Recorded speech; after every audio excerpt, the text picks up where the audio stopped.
Good morning, स्वागत है आपका फिट इंडिया के सुपर हिट बुलेटिन में। मैं आपके साथ श्वेता श्रीवास्तव और आपके साथ मैं हूं दीपिका यादव। यानी कि फिट इंडिया का सुपर हिट बुलेटिन आपका फेवरेट शो शुरू हो चुका है, जिसमें आप अपने दिन की शुरुआत न सिर्फ खबरों से अवेयर रहने के साथ कर सकते हैं, बल्कि फिट कैसे रहना है ये भी जान सकते हैं। जी हाँ, इस बुलेटिन में हर वो खबर है जो आपके लिए जानना आज दिन भर जरूरी है। रफ्तार और धार और इन्फॉर्मेशन से भरपूर फिट इंडिया का सुपर हिट बुलेटिन।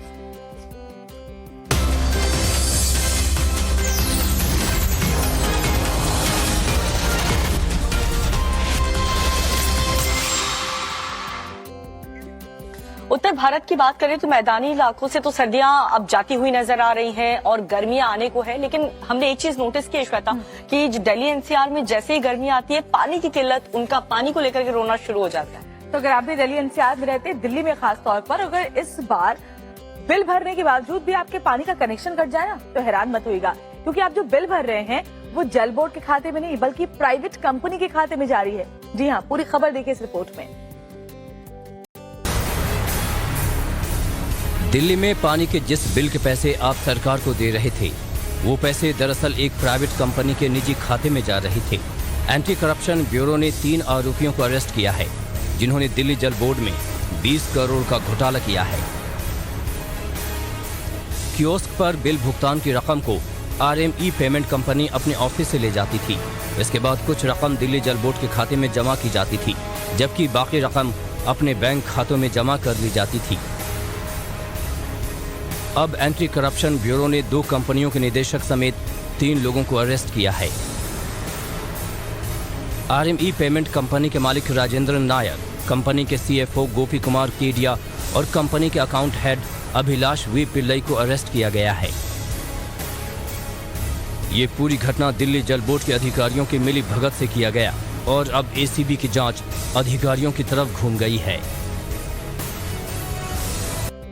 तो दीपिका, इस घोटाले के 3 आरोपी तो पकड़े गए हैं, लेकिन जो जल बोर्ड के दोषी अधिकारी हैं अभी उनकी धरपकड़ बाकी है और उम्मीद है कि वो भी जल्द ही सलाखों के पीछे होंगे। सलाखों के पीछे तो यहाँ पर आरोपी पकड़े गए जो हैं वो तो हैं ही, लेकिन आजम खान और अब्दुल्ला खान भी सलाखों के पीछे हैं।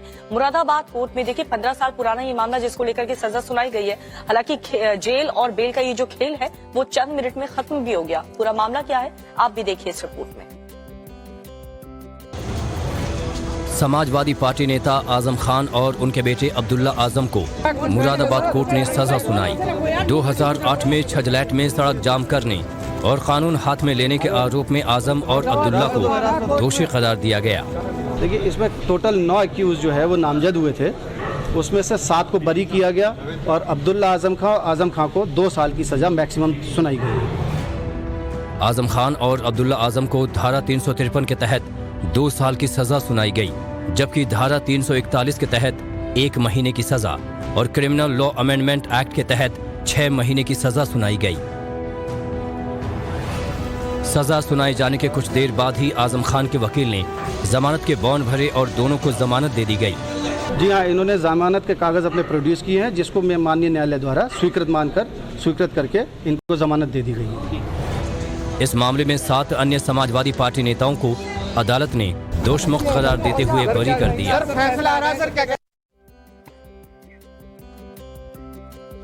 तो दरअसल ये पूरा बवाल जो हुआ था वो आजम खान पर से जब कार के पेपर मांगे गए थे उसको लेकर के हुआ था। उस वक्त समाजवादी पार्टी के कार्यकर्ताओं ने जमकर उपद्रव भी मचाया था। खूब राजनीतिक आरोप प्रत्यारोप का दौर भी शुरू हो चुका था। राजनीतिक आरोप प्रत्यारोप का दौर तो इस वक्त राहुल गांधी और भारतीय जनता पार्टी में भी चल रहा है। दरअसल लोकसभा में राहुल गांधी के जो भाषण थे उसके कुछ अंश हटाए गए और इसी को लेकर के जब कांग्रेस ने सवाल उठाया तो बीजेपी ने जवाब क्या दिया है वो आपको इस शॉर्ट रिपोर्ट में दिखा देते हैं। लोकसभा में पीएम मोदी के खिलाफ राहुल गांधी के बयान को रिकॉर्ड से हटा दिया गया है, जिसे लेकर वायनाड में राहुल गांधी का दर्द छलका।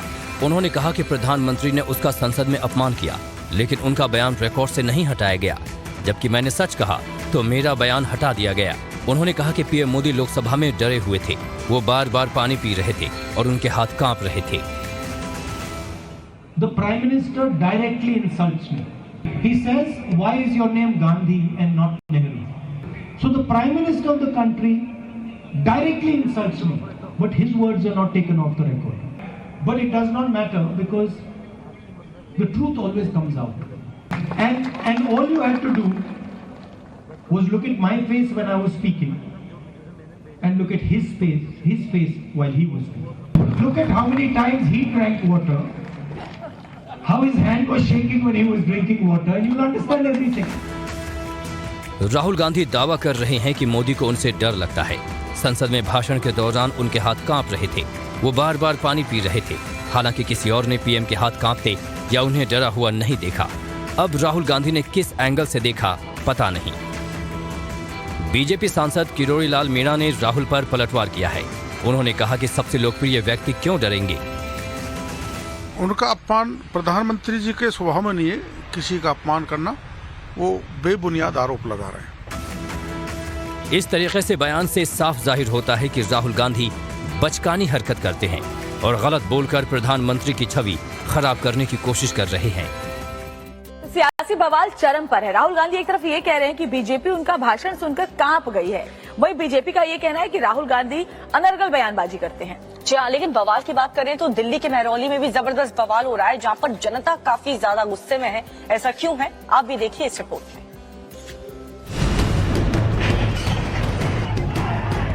दिल्ली के महरौली में डीडीए के अतिक्रमण विरोधी अभियान पर फिलहाल रोक लग गई है।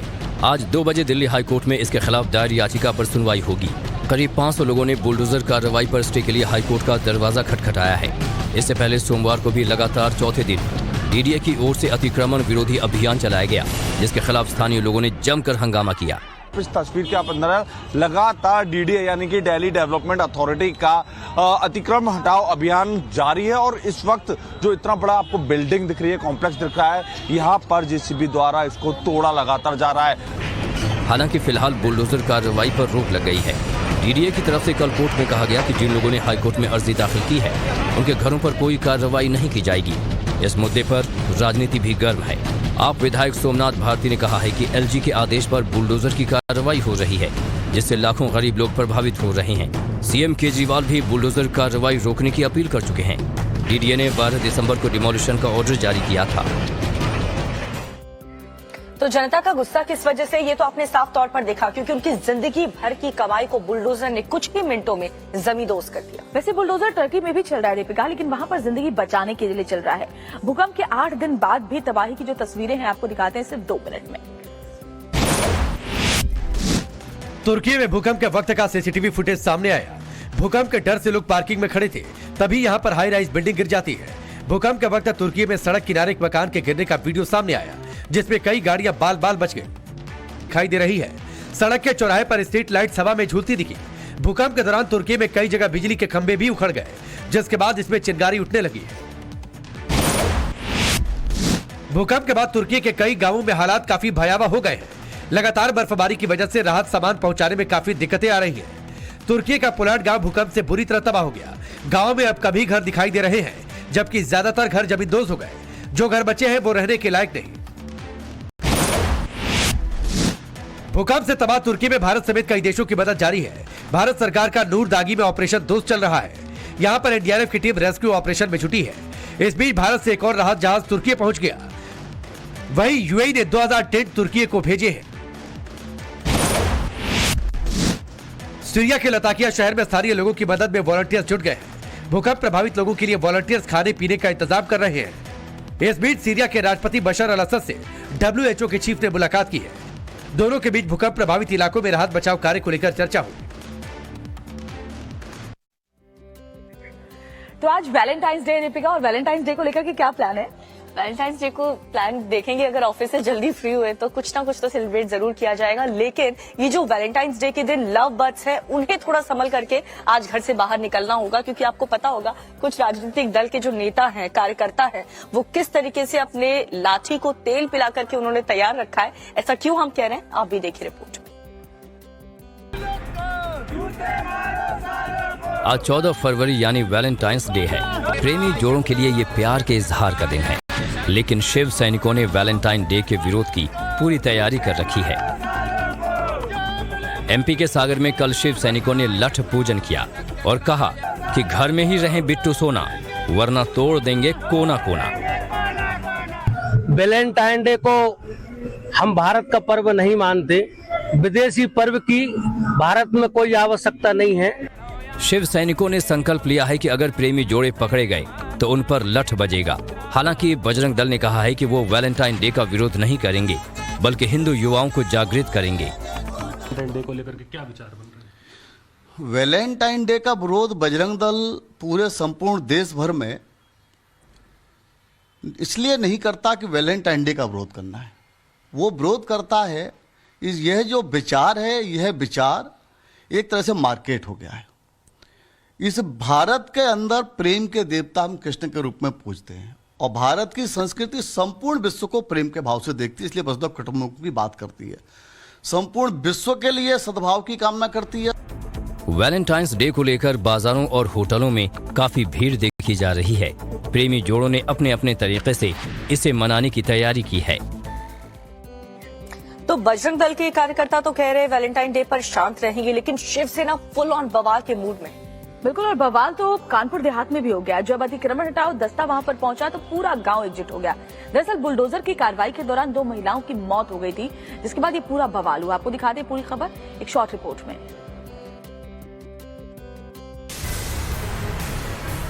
कानपुर देहात में अतिक्रमण हटाने पहुंचे अधिकारियों के सामने ही एक झोपड़ी में आग लग गई। आग में झुलसकर मां बेटी की मौके पर ही मौत हो गई। बताया जा रहा है कि परिवार आत्मदाह की धमकी दे रहा था, इसी दौरान झोपड़ी में आग लग गई। हालांकि परिवार ने प्रशासन पर आरोप लगाया है। जीएम लेखपाल, अशोक दीक्षित, अनिल दीक्षित, मनीष चिरकुआरा, ब्रजेश निर्मल मिलके आग सब लगा दी। घर में आगी, मैं लोग अंदर। 2 महिलाओं की मौत के बाद प्रशासन में हड़कंप मच गया। इलाके में तनाव का माहौल बना तो एडीजी और कमिश्नर भी मौके पर पहुंच गए। हालांकि आला अधिकारी आरोपों से बचते हुए नजर आए।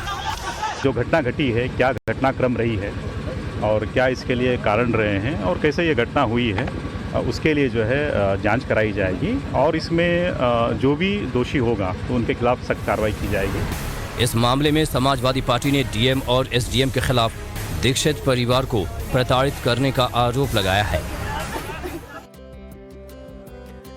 दरअसल 2 महिलाओं की जलकर मौत हो गई थी, जिसके बाद एसडीएम की गाड़ी में भी लोगों ने तोड़फोड़ की और हालात इतने बिगड़ गए थे दीपिका कि वहां पर एडीजी और कमिश्नर तक को पहुंचना पड़ा। हालात छत्तीसगढ़ में भी काफी बिगड़े हुए नजर आ रहे हैं, क्योंकि वहां पर पिस्तल वाले खानदान ने बवाल मचा रखा है। भैया भाभी हो, चाचा चाची हो, दूल्हा दुल्हन हो, हर कोई हर्ष फायरिंग, हवाई फायरिंग करता हुआ नजर आ रहा है। पूरा मामला आप भी देखिए। वाह वाह वाह वाह वाह, गजब। और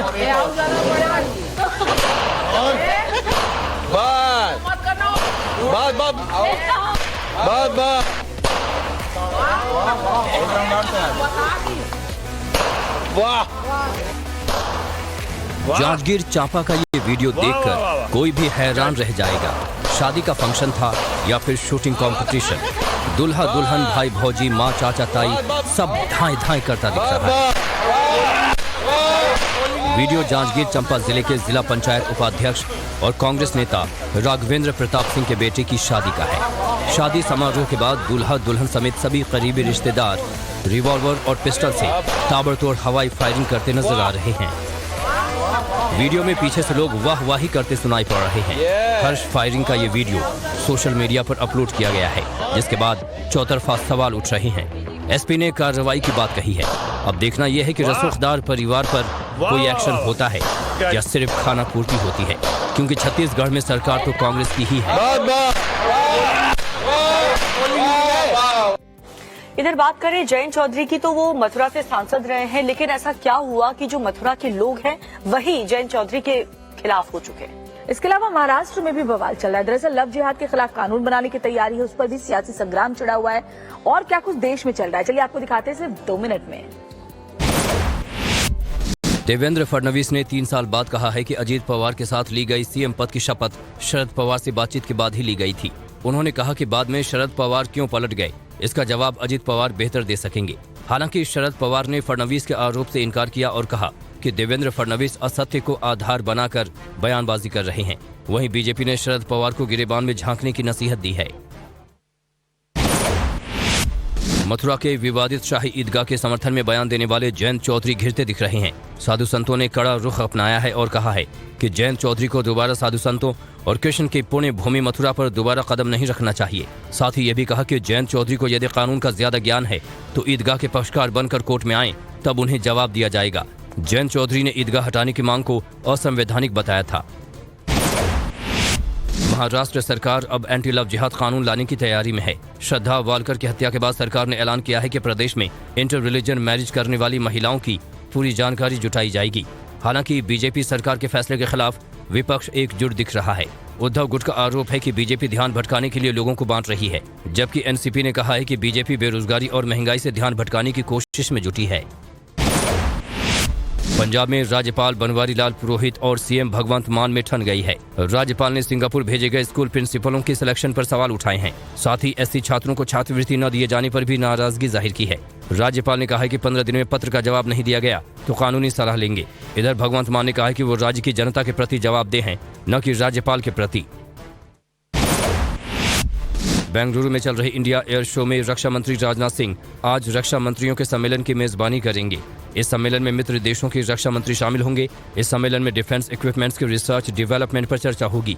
इसके अलावा हथियारों के साझा उत्पादन और आर्टिफिशियल इंटेलिजेंस युक्त हथियार और पोत विकसित करने पर भी वार्ता होगी। कॉन्क्लेव का उद्देश्य make in India make for the world vision को आगे बढ़ाना है। दरअसल महाराष्ट्र में 3 साल पुरानी बात पर विवाद चल रहा है। देवेंद्र फडणवीस ने शरद पवार से सीएम पद को लेकर बात कर ली थी या नहीं कर ली थी, इसी को लेकर ये पूरा का पूरा बवाल जारी है वहाँ। जी हाँ, लेकिन बवाल यहाँ पर अगर बात करें तो मेयर चुनाव को लेकर के भी हो रहा है, क्योंकि एक बार फिर से मेयर चुनाव की तारीख टल चुकी है। हालांकि सुप्रीम कोर्ट ने आम आदमी पार्टी के पक्ष में एक आदेश दिया है। देखिए इस रिपोर्ट में।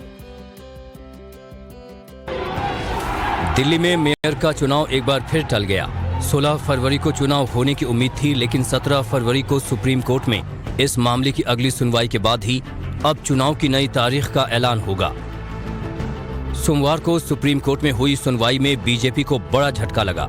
सुप्रीम कोर्ट ने स्पष्ट कहा कि संविधान के मुताबिक मनोनीत पार्षद मेयर चुनाव के लिए वोट नहीं डाल सकते। सुप्रीम कोर्ट से मौखिक आदेश आने के बाद मनीष सिसोदिया ने बीजेपी पर हमला बोल दिया। बीजेपी पूरी तरह से संविधान के खिलाफ जा रही है, सुप्रीम कोर्ट के ऑर्डर्स के खिलाफ जा रही है। एलजी साहब कहते हैं हम सुप्रीम कोर्ट को नहीं मानते, सुप्रीम कोर्ट के आदेश हम पे लागू नहीं होते। उन सबका नतीजा है कि आज सुप्रीम कोर्ट को ये टिप्पणी देनी पड़ी। बट उम्मीद है कि बीजेपी संविधान को मानेगी और सुप्रीम कोर्ट के आदेशों का पालन करेगी। माना जा रहा है कि 17 फरवरी की सुनवाई में सुप्रीम कोर्ट मेयर चुनाव की तारीख मुकर्रर कर सकता है और चुनाव प्रक्रिया की देखरेख के लिए अफसर की नियुक्ति भी की जा सकती है। तो बीजेपी और आम आदमी पार्टी में तो जबरदस्त यहाँ पर घमासान छिड़ा हुआ है। कांग्रेस तो पिक्चर से बाहर है, क्योंकि उसकी तो जमीन खिसक चुकी है दिल्ली से। दिल्ली में ही क्या, उत्तर प्रदेश में भी कांग्रेस की जमीन खिसकी हुई है, क्योंकि देखिए अब कांग्रेस ये आरोप लगा रही है कि उत्तर प्रदेश सरकार के दबाव में राहुल गांधी की प्लेन को वाराणसी में उतरने नहीं दिया गया। लेकिन इस दावे की हवा एयरपोर्ट ने ही खुद ही निकाल दी। आपको दिखाते हैं पूरी खबर इस रिपोर्ट में। कांग्रेस पर एक बार फिर झूठ फैलाने के आरोप लग रहे हैं। इस बार वाराणसी एयरपोर्ट के डायरेक्टर ने कांग्रेस के बयान और राहुल गांधी के रवैये पर सवाल खड़े किए हैं।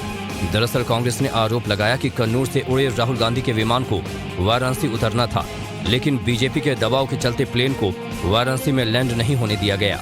यहाँ पर बाबा विश्वनाथ का दर्शन करके और उनको फिर आगे प्रयागराज जाना था, प्रयागराज में उनका कार्यक्रम था। पर आज ये यहाँ पर एयरपोर्ट अथॉरिटी ने पूरी तरीके से सरकार के दबाव में और राष्ट्रपति का हवाला देकर इन्होंने उनकी जहाज उतरने नहीं दी, परमिशन नहीं दिया और कार्यक्रम कैंसिल कराया। कांग्रेस ने आरोप लगाया कि वाराणसी एयरपोर्ट पर चक्कर काटने के बाद प्लेन को वापस लौटना पड़ा और राहुल गांधी को प्रयागराज में निजी कार्यक्रम में पहुंचना रद्द करना पड़ा। हालांकि एयरपोर्ट के निदेशक का कहना है कि एयरक्राफ्ट ऑपरेटर को रात 9:30 बजे बताया गया कि कन्नूर से उड़ा विमान जिसमें राहुल गांधी सवार हैं वो अब सीधे नई दिल्ली जाएगा और राहुल गांधी का वाराणसी आना रद्द हो गया है। तो देश में राजनीतिक विवाद और बवाल चरम पर है। सबको अपना वोट बैंक बढ़ाना है, फिर चाहे झूठ बोलकर बढ़ाना पड़े या फिर सच बोलकर। जी हाँ, और दुनिया में भी काफी कुछ चल रहा है, चाहे फ्रांस हो या फिर पेरू, हर तरफ बवाल ही बवाल आपको नजर आएगा। दुनिया में क्या कुछ चल रहा है 2 मिनट के अंदर सारी खबरें देखिए। शारजाह में इन दिनों लाइट फेस्टिवल की काफी धूम है, जिसमें देश विदेश के पर्यटक इसका जमकर लुत्फ उठा रहे हैं। स्पेशल लाइटिंग के जरिए ऐतिहासिक इमारत दिखाई जा रही है जो रंग बिरंगे रोशनी से नहाई हुई है। ये शारजाह लाइट फेस्टिवल का 12वां सीजन है, जिसमें विश्व स्तर के कलाकार हिस्सा ले रहे हैं और लाइट फेस्टिवल में अपना हुनर दिखा रहे हैं। शहर का ऐसा कोई कोना नहीं बचा जो बर्फ से नहीं जमा हो। हर तरफ बर्फ ही बर्फ है। इसे देखकर ऐसा लग रहा है कि यहाँ पर आइस एज आ गया है। वीडियो रूस के नोवोसिर्स्क के शहर का है। यहाँ पर पारा शून्य से काफी नीचे लुढ़का हुआ है। लोगों की जिंदगी यहाँ कैसे कट रही होगी, ये तस्वीर उसकी बानगी है।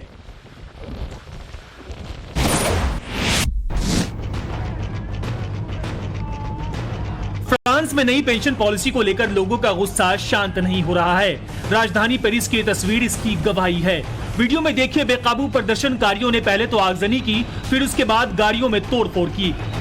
हालात काबू करने के लिए पुलिस को आंसू गैस के गोले छोड़ने पर गए 8 प्रदर्शनकारियों को गिरफ्तार भी किया गया।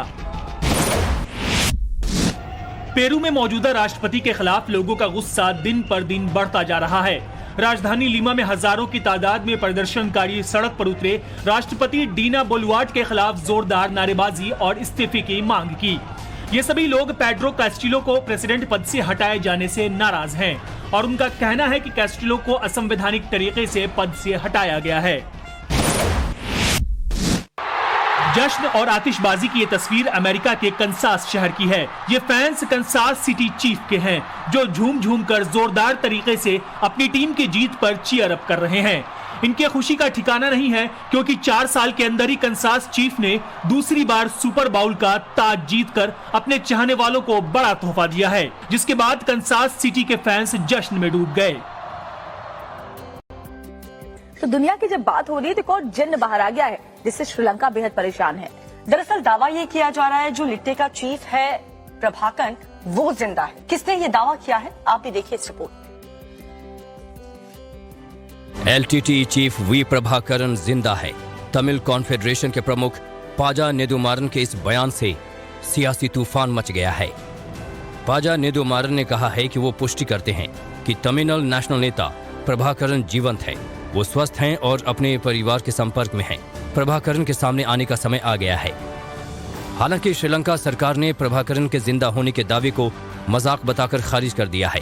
श्रीलंका के विदेश मंत्री अली साबरी ने कहा है कि प्रभाकरन को एक ऑपरेशन में 2009 में ही मार गिराया गया था।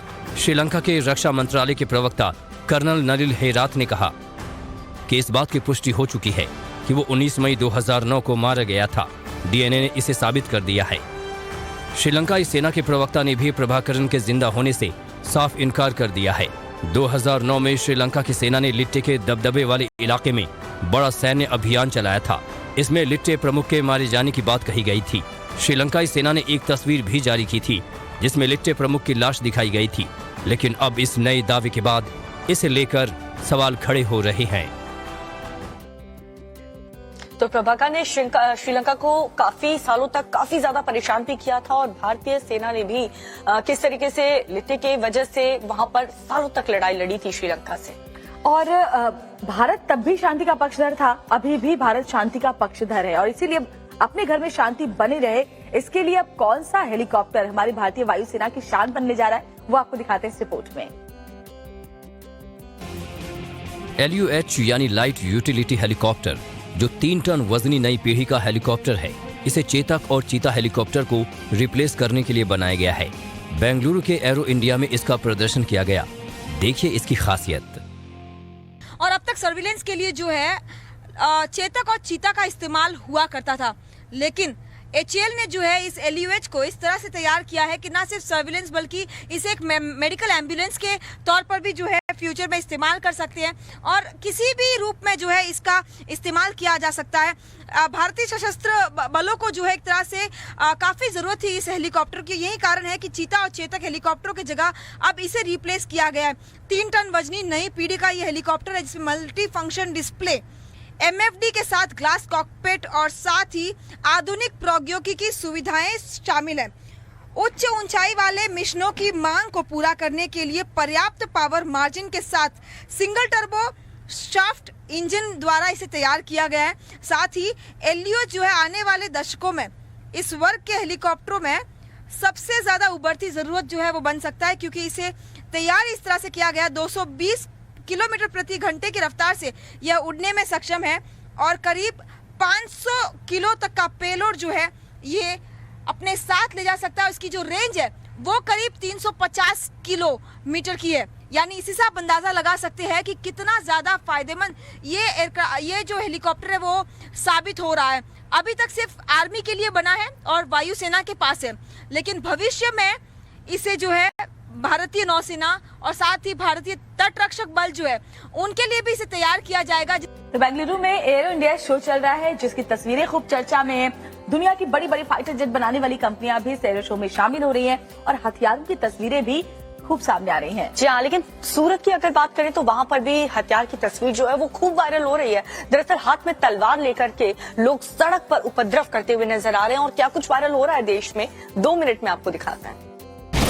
वीडियो देखकर ये किसी यूरोपीय देश का नजारा लग रहा होगा, लेकिन ऐसा हरगिज नहीं है। ये चमकते भारत की दमदार तस्वीर है। वीडियो बेंगलुरु मैसूर एक्सप्रेसवे का है, जहां पर गाड़ियां सरपट आ जा रही हैं और हाईवे के बीच वंदे भारत एक्सप्रेस दौड़ रही है। इसका ड्रोन वीडियो मशहूर उद्योगपति आनंद महिंद्रा ने शेयर किया है और कहा है कि इंटरनेशनल लेवल का ये इंफ्रास्ट्रक्चर ट्रांसफॉर्मिंग इंडिया का प्रतीक बन रहा है।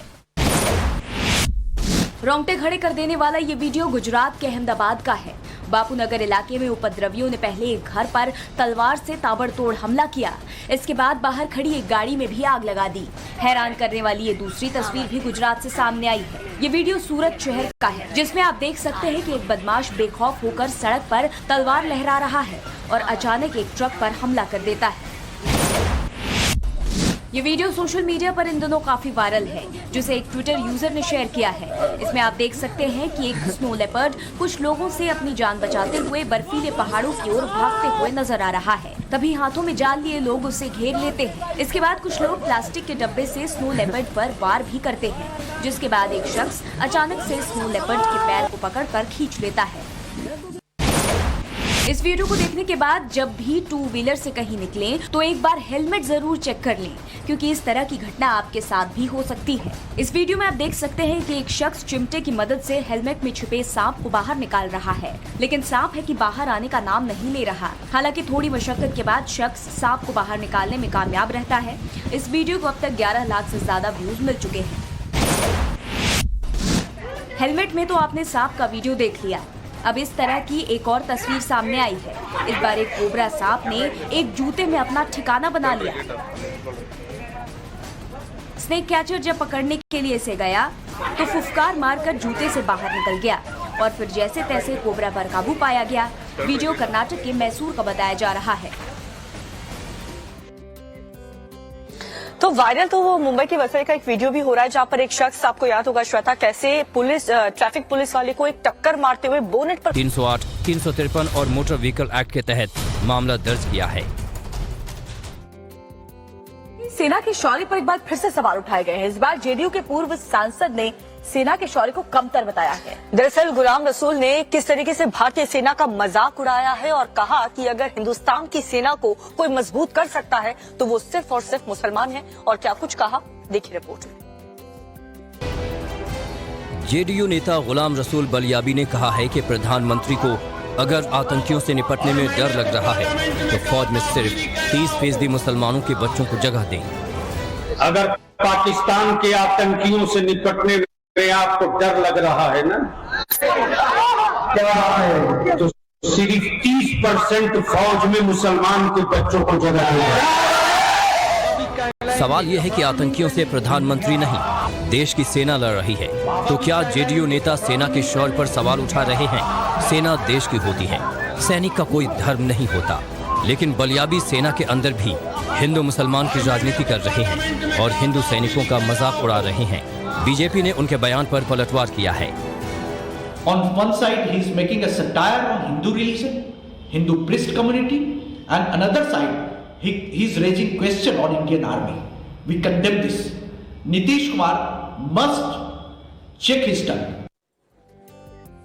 तो ये जो नेता हैं इस तरीके की बयानबाजी करते हैं, दरअसल इन्होंने ही देश को हिंदू मुसलमान में बांटा है, वरना ये जो आम आदमी है उसे क्या लेना देना है इस तरीके के मुद्दों से श्वेता। और इसीलिए खेलों में भी आप देखिए, प्लेयर्स को बिल्कुल फर्क नहीं पड़ता कि कौन किस धर्म से, और यही हमें जीना सिखाते भी हैं। सिर्फ स्पोर्ट्स स्पिरिट जो है उसी के साथ जिंदगी में आगे बढ़ना है। वैसे आईपीएल में विभिन्न टीम को में किसको कितनी रकम मिली, इसके अलावा सिराज क्यों नहीं बन पाए प्लेयर ऑफ द मंथ, आपको खेल जगत की खबर दिखाते हैं सिर्फ 2 मिनट में। विमेन्स आईपीएल के लिए सोमवार को खिलाड़ियों की बोली लगी। भारतीय महिला क्रिकेटर्स में स्मृति मंधाना को आरसीबी ने 3 करोड़ 40 लाख में खरीदा। ऋचा घोष को आरसीबी ने 1 करोड़ 90 लाख में, जबकि रेणुका सिंह को 1.5 करोड़ में खरीदा। यूपी वॉरियर्स ने दीप्ति शर्मा को 2 करोड़ 60 लाख में खरीदा। दिल्ली कैपिटल्स ने जेमिना रेड्रिक्स को 2 करोड़ 20 लाख, जबकि शेफाली वर्मा को 2 करोड़ में खरीदा। विमेन्स आईपीएल के लिए 87 खिलाड़ियों की बोली लगी, जिन्हें खरीदने के लिए टीमों ने करीब 60 करोड़ रुपए खर्च किए। भारतीय महिला टीम के कप्तान हरमनप्रीत कौर को मुंबई इंडियंस ने 1 करोड़ 80 लाख में खरीदा। यास्तिका भाटिया को मुंबई इंडियंस ने 1.5 करोड़ में खरीदा, जबकि पूजा वस्त्राकर को खरीदने पर मुंबई इंडियंस ने 1 करोड़ 90 लाख रुपए खर्च किए। यूपी वॉरियर्स ने देविका वैद्य को 1 करोड़ 40 लाख में खरीदा। ऑस्ट्रेलियाई खिलाड़ी एशले गार्नर को गुजरात जायंट्स ने 3 करोड़ 20 लाख में खरीदा।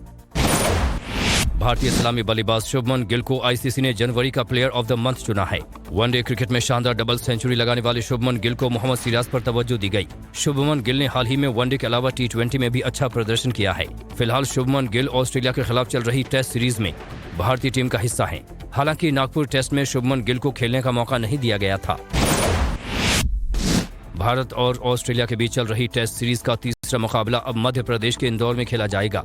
इंदौर में मैच को लेकर तैयारियां शुरू कर दी गई हैं। पहले तीसरा टेस्ट मैच धर्मशाला में खेला जाना था, लेकिन भीषण ठंड में ग्राउंड की घास ठीक नहीं होने के चलते वेन्यू बदला गया है। सीरीज का दूसरा मैच 17 फरवरी से दिल्ली में खेला जाएगा। भारतीय T20 टीम के कप्तान हार्दिक पांड्या के लिए आज का दिन हाथ काटता है, नाक कान काटता है, तो इनका जो चरित्र है वो चरित्र कसाईयों का है, आतंकवादियों का है।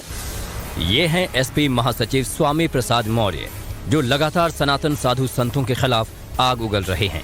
उन्होंने फिर कहा है कि जो हाथ काटने, गला काटने, जीभ काटने की बात करते हैं वो कसाई और आतंकवादी हैं, वो साधु संत नहीं हो सकते। मौर्य ने रविवार को सोनभद्र में भी ऐसी ही विवादित बयानबाजी की थी। उनके बयानों से नाराज कुछ युवकों ने उनकी गाड़ी पर हमला किया था। मौर्य के बिगड़े बोल से साधु संतों में जबरदस्त आक्रोश है। अयोध्या के हनुमानगढ़ी के महंत राजू दास ने कहा है कि लगता है उन्हें आतंकियों से फंडिंग हो रही है। इनको कहीं से फंडिंग हो रही है, और वो फंडिंग इस प्रकार से हो रही है कि हिंदुओं को हिंदुओं से लड़ाओ, सनातन को तोड़ो। इनको आतंकियों के द्वारा फंडिंग स्वामी प्रसाद मौर्य को दी जा रही है, जिसके नाते लगातार स्वामी प्रसाद मौर्य समाज के खिलाफ, संस्कृति के खिलाफ, हमारे धार्मिक ग्रंथ के खिलाफ, साधु संतों के खिलाफ जहर उगल रहे हैं। मौर्य और मदनी के बयान से आक्रोशित हिंदू महासभा आज लखनऊ में विरोध प्रदर्शन करेगी। जन भावनाओं को आहत करने वाले बयानों के खिलाफ हिंदू महासभा ने प्रदर्शन का ऐलान किया है। जुबान काटता है। तो टर्की और सीरिया में भूकंप आए 8 दिन से ज्यादा हो चुके हैं। ऐसे में जो जिंदगी की उम्मीद है वो अब काफी कम नजर आ रही है। लेकिन अभी भी वहाँ पर चमत्कार हो रहे हैं। दीपिका, 8 दिन बाद भी बच्चे मलबे से जिंदा बाहर निकल रहे हैं। आपको दिखाते हैं खबर। तुर्की और सीरिया को खंडहर में तब्दील हुए 8 दिन से ज्यादा बीत चुके हैं। इन 8 दिनों में हजारों लोगों को रेस्क्यू किया गया। तुर्की और सीरिया में भूकंप से अब तक 39,000 लोगों की मौत हो चुकी है। घायलों का आंकड़ा 1 लाख को पार कर गया है। इस तस्वीर को देखिए, रेस्क्यू टीम खुश दिख रही है, तालियां बजा रही है, क्योंकि भूकंप आने के 8 दिन बाद 6 साल की बच्ची को सुरक्षित बचाया गया है। भूख और प्यास से बच्ची की हालत खराब है, इसलिए उसे तुरंत अस्पताल में एडमिट कराया गया। हर पल जिंदगियां मलबे के ढेर से बाहर आ रही हैं, लेकिन लाशों का भी अंबार लगा है। सिर्फ इंसान आपदा से प्रभावित नहीं, बल्कि जानवर भी बेहाल हैं। इस तस्वीर को देखिए, ये एक माँ है जिसने अपने मुंह में दबा रखी है अपने बच्चे की लाश। इंसानों को दफनाने वाले कम पड़ रहे हैं, ऐसे में जानवरों पर कौन ध्यान दे। ये माँ खुद ही अपने पंजों से कब्र खोदती है, फिर अपने बच्चे को उसमें लिटाती है, बच्चे को आखिरी बार दुलार करती है और फिर कब्र को बंद करना शुरू कर देती है। आपदा की हर तस्वीर रुलाने वाली है, विभीषिका की हर कहानी दिल दहलाने वाली है। वाकई ये तस्वीरें बताती हैं कि प्राकृतिक आपदा से बुरा कुछ भी नहीं, और इसमें हम कुछ नहीं करते, इंसान बिल्कुल बेबस हो जाता है। वैसे देश, दुनिया, राजनीति, पॉलिटिक्स, स्पोर्ट्स सब कुछ दिखा दिया। दीपिका, कुछ और भी दिखाओगी? कुछ और हमारे व्यूअर्स को थोड़ा सा एंटरटेन कर देते हैं। देखिए जरा फिल्म इंडस्ट्री की दुनिया में क्या कुछ चल रहा है सिर्फ 2 मिनट में। हॉलीवुड की मशहूर सिंगर रिहाना दूसरी बार मां बनने वाली है। रिहाना ने सुपर बाउल टूर्नामेंट के लाइव परफॉर्मेंस में बेबी बम्प लॉन्च कर सबको हैरान कर दिया। परफॉर्मेंसेस के दौरान रिहाना का कॉन्फिडेंस काफी हाई था। रिहाना की मूव्स देखकर कहीं से ये नहीं लग रहा था कि वो जल्द ही मां बनने वाली है।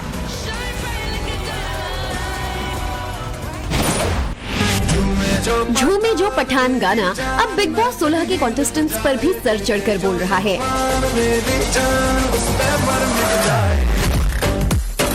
सुम्बुल तौकीर खान और अब्दुल रौजक की जोड़ी, जिसे शो में काफी पसंद किया गया था, अब दोनों ने इस गाने पर जबरदस्त डांस किया है।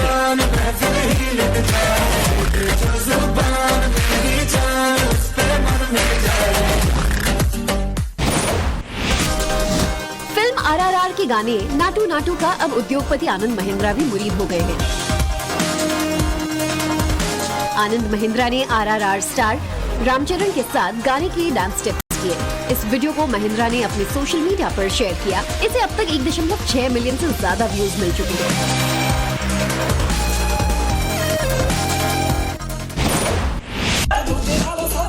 एक्टर शाहिद कपूर ने दमदार भंगड़ा कर फैंस को अपना और दीवाना बना दिया। वीडियो में आप देख पाएंगे शाहिद फिल्म जर्सी के प्रोड्यूसर के साथ भांगड़ा कर रहे हैं, जिसमें वो फिल्म के प्रोड्यूसर पर भारी पड़ रहे हैं। शाहिद ने ये वीडियो सोशल अकाउंट पर भी शेयर किया, जिसे काफी लाइक्स मिले।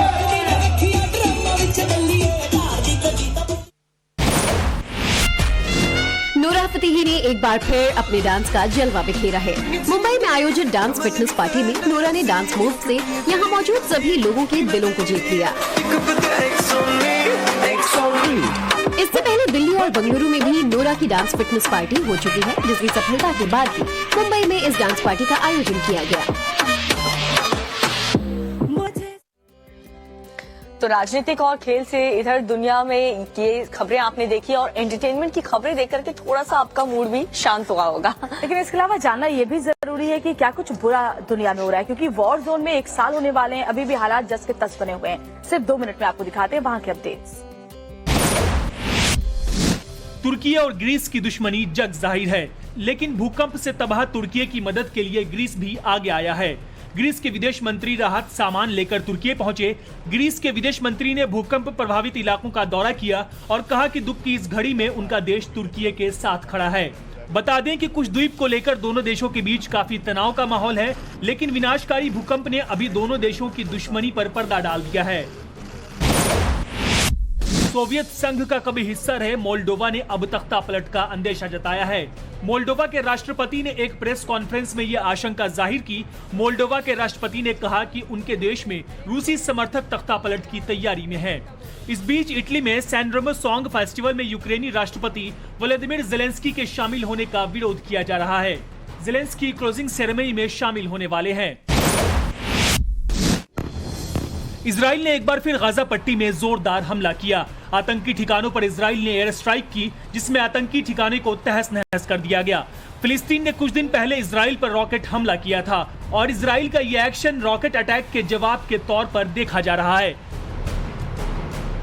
हालांकि इजरायली एयर डिफेंस सिस्टम ने रॉकेट अटैक को नाकाम कर दिया था।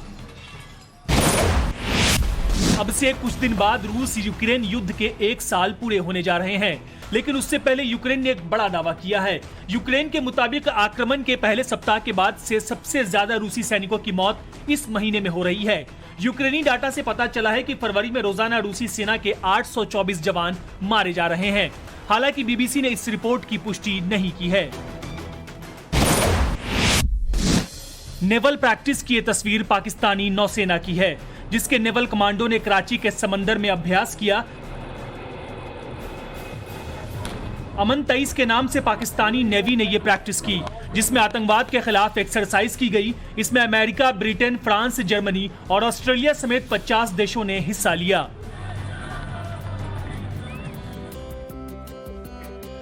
और इसी के साथ फिट इंडिया के सुपर हिट बुलेटिन में आज के लिए बस इतना ही। कल फिर मैं और श्वेता हाजिर होंगी फिट इंडिया के सुपर हिट बुलेटिन को लेकर, जिसमें हर खबर आपको दिखाएंगे और आपको न्यूज़पेपर पढ़ने की जरूरत नहीं पड़ेगी। फिलहाल आज के लिए इतना ही।